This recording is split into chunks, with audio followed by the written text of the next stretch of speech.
In this video, I will show you how to add moving watermark in video on CapCut.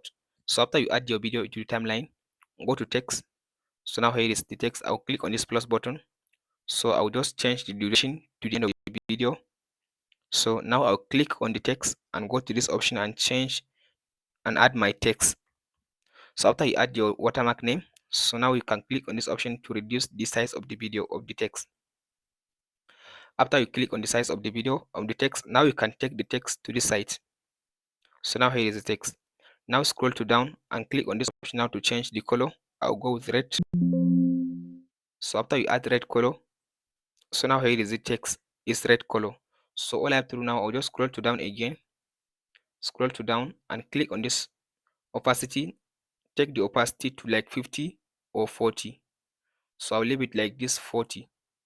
So after you reduce the opacity of the text, then all you have to do now, scroll to down under the text, basic, scroll to down. So here is it now. Under this transform, click on this option. Before you click on the option, make sure your play stick timeline is at the beginning of the video or at the beginning of the text as well. So now click on this to add a keyframe. So now I add this keyframe.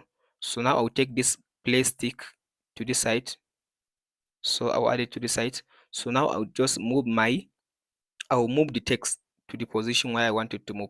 So I want it to move to this side. So now I have now two keyframe, the first one and the first one and the second one. So now if you play your video like this, as can see now that the watermark will start moving. As can see now the watermark now is moving, and that's it. If this video helps out, be sure to like and subscribe.